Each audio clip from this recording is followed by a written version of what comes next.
Théophile Obenga est un linguiste et historien congolais.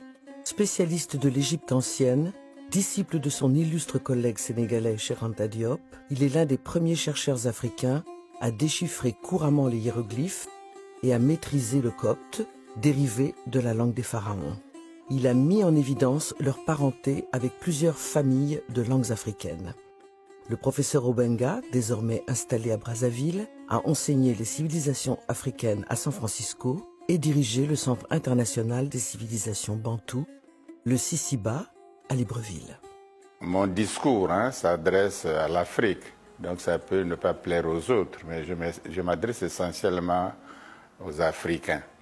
Vous dites la domination blanche, c'est-à-dire ils ont dominé les Noirs, c'est une affaire de race. Je ne crois pas tout à fait que ça soit exact. Ce n'est pas les Blancs comme tels qui ont envahi l'Afrique noire.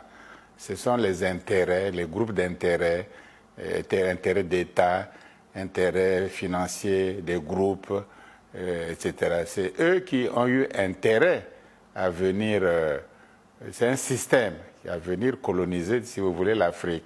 Bon, comme ils sont blancs, on dit, bon, c'est les blancs, tous les blancs. En fait, non, il y a des blancs qui se révoltent aussi contre ce système. Donc, ce n'est pas tout à fait l'affaire des blancs. L'Europe, à part le charbon, ils n'ont rien dans leur sous-sol, absolument rien du tout. Ni cuivre, ni diamant, ni or, ni fer, ni uranium, ni tungstène, ni colbate, il n'y a strictement rien. Bon, ils ont cassé leur forêt depuis le Moyen-Âge. Ils n'ont presque plus de forêt, de bois. Alors, du coup, ils viennent, soit en Amazonie, casser la forêt, et soit sur le continent africain, casser la forêt, tuer les éléphants, prendre de l'or, du diamant. Ils sont les premiers producteurs du diamant au monde, à Anvers, alors qu'il n'y a même pas un seul grain de diamant en Belgique. Anvers devient la capitale du diamant. Ils prennent ça en Afrique. Et comme ils avaient une certaine supériorité technique, bon, ils ont dominé.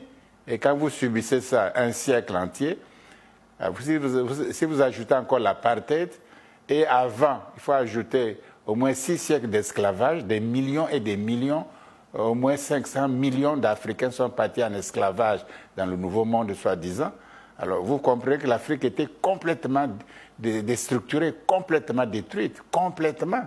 Et il faut féliciter les Africains qui, en un siècle, ont rattrapé quand même. Nous sommes nombreux maintenant, on occupe l'espace, et dans 20 ans, peut-être, on sera peut-être 1 milliard et quelques. Donc, on a quand même, on n'est pas éliminé. Parce qu'on peut être éliminé. Les Indiens ont été éliminés en Amérique du Nord. Ils vivent dans les réserves aujourd'hui, dans un pays de démocratie. Ils vivent dans les réserves. Donc, on les a éliminés, on les a écartés de la richesse nationale du pays, etc. On les a écartés. La même chose en Amérique latine, c'est les Espagnols, les Portugais qui dirigent là-bas. L'Espagne n'a rien, le Portugal n'a rien, mais là-bas, ils sont tout riches. Ils ont éliminé, tué tous les Indiens, les mettre dans les forêts, les réserves. C'est ça la violence de l'histoire de l'Occident, une violence extraordinaire. Et les conséquences sont énormes, parce que d'abord, c'est l'être humain qu'il faut détruire. Quand vous détruisez l'être humain, vous lui créez des réflexes. Aujourd'hui, nous avons des réflexes. Imaginez-vous, voilà la différence. Est-ce que le président Kwame Nkrumah peut prendre l'argent de l'Union européenne pour financer l'Union africaine? C'est impossible. Sankara ne peut pas le faire. Lumumba ne peut pas le faire. Sékou Touré ne peut pas le faire. Aujourd'hui, on le fait. Donc l'Europe continue à dominer. Comment voulez-vous, comme si l'Union européenne payait une union asiatique? C'est comme si l'Union européenne payait une association américaine. Comme si l'Union européenne payait une association, je ne sais pas, ils ne payent même pas la Grèce. Et ils viennent, vous payez l'Union africaine. Mais ça, c'est le plus grand crime. La même chose, quel est le pays du monde qui était malheureux, arriéré, pas développé, et la Banque mondiale, le FMI sont venus pour le développer. Aucun pays. Et puis on fait semblant de mettre quelques Africains dans les structures pour les envoyer en Afrique, pour que la Banque mondiale, le FMI, n'envoie pas les Africains qui travaillent là-bas en Chine, ou en Corée, ou en Indonésie, ou en Afghanistan, ou en Australie, pour qu'ils n'envoient pas. C'est la colonisation. Et puis ces Noirs sont certes compétents, mais ils appartiennent à un système qui détruit l'Afrique. Comme si pendant l'esclavage, un autre noir peut surveiller les noirs esclaves sur la plantation. Il n'est pas moins esclave, hein, même s'il le surveille. Donc les Africains qui travaillent dans les banques mondiales, ils sont esclaves comme nous. Ils sont aussi colonisés, c'est des illusions simplement. C'est ça le problème. Donc on a détruit la confiance, on a créé des réflexes de subordination, des réflexes de besoin de maître. L'esclave a toujours besoin du maître, il ne peut pas être libre.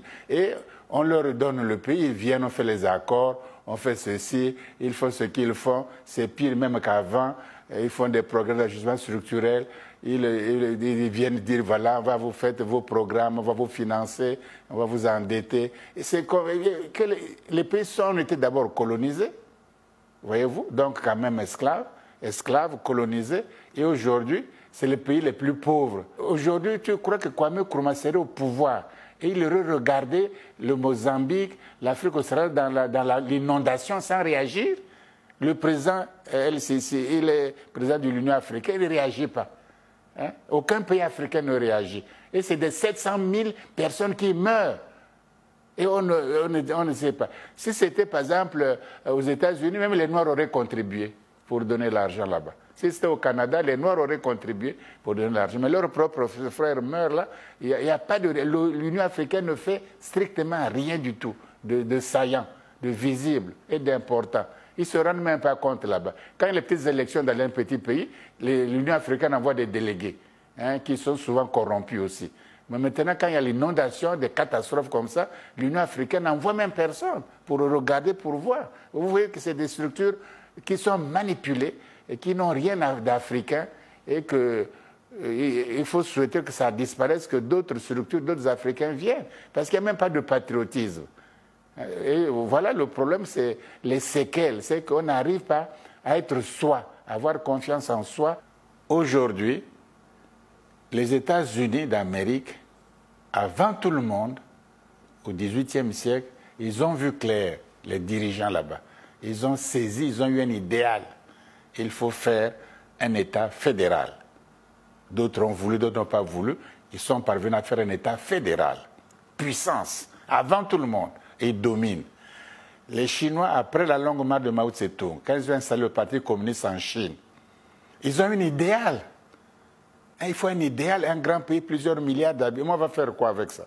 Il faut qu'on se construise, qu'on soit discipliné, qu'on travaille et qu'on ait notre place dans l'humanité. Les États africains aujourd'hui, les États-nations, il n'y a aucun idéal. On fait la santé, on fait l'école, on fait quelques routes, on fait mais quel est l'idéal de ça? Quel est l'idéal? Il n'y a pas d'idéal. Et quand il n'y a pas d'idéal, vous ne pouvez pas avancer. Vous tournez en rond, vous faites les élections, vous changez les constitutions, on vous applaudit, vous tournez en rond les partis politiques, on met en prison, on libère, on fait ceci, on fait des alliances. Ça ne va pas loin, ça ne va pas loin, ça ne dégage pas les énergies d'une nation, les énergies d'un pays, ça ne dégage pas. Tu vois, parce que il n'y a pas d'idéal. Il faut un idéal pour se développer. L'idéal de l'Afrique, c'est avoir un gouvernement continental, fédéral. C'est ça qui va sauver. Le pays est grand maintenant. Les États-Unis sont grands. Ils contrôlent même l'Amérique latine, le Canada, le Mexique, tout ça. Ils sont puissants. Ils contrôlent même l'Europe parce qu'ils ont l'Alliance Atlantique, etc. Et Trump, quand il parle, tout le monde panique. Hein. Quand il dit nous commercer avec l'Iran, celui qui va faire avec l'Iran, il boycotte. Ils ne vont pas, ils ont peur. Parce que les États-Unis en parlent. Ils sont puissants. Il suffit de dessiner un idéal. Il faut faire les universités africaines, parce que nous sommes même dans la modernité. Il y a les sciences, les savoirs modernes, c'est très compliqué, c'est scientifique. Si nous voulons vivre même ça, au lieu d'envoyer toujours nos éléments en Europe, enfin à l'extérieur, on peut commencer par faire des grandes universités sur le continent africain, au moins ça. Et puis pas seulement pour un pays, mais pour une région ou pour le continent. Et puis former la jeunesse. Et puis ils vont grandir avec d'autres idéaux, avec d'autres sentiments patriotiques. Et ils pourront plus tard, parce qu'il y a le changement, les gens ne restent pas éternels. On s'en va. Donc peut-être les futures générations, ayant été éduquées dans un certain patriotisme panafricain, pourront en ce moment créer d'autres structures africaines. Je crois qu'il ne faut plus que les banques mondiales, le FMI, viennent sur le continent africain. Il faut les interdire strictement, qu'ils ne viennent plus. Il faut pas qu'ils viennent, parce qu'ils ne pourront jamais, au grand jamais, développer l'Afrique. C'est impossible. la Banque mondiale voulait vous développer, qui n'ont fait qu'un plan d'ingénieurs. Voilà, pendant 5 ans, 10 ans, nous allons former des ingénieurs africains dans l'agronomie, dans l'industrie, dans l'énergie, etc., dans les transports.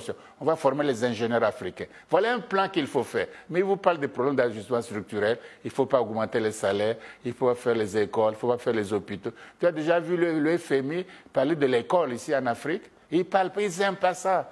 Ils vous parlent des programmes d'agriculture, on va donner les aides agricoles, mais vous voyez bien que vous ne pouvez pas vous développer en faisant un champ de maïs. Hein. C'est un idéal. Je crois que ce faisant, et les Africains trouvent que c'est méchant, c'est violent, on ne respecte. Non, ce n'est pas ça. Chacun défend ses intérêts.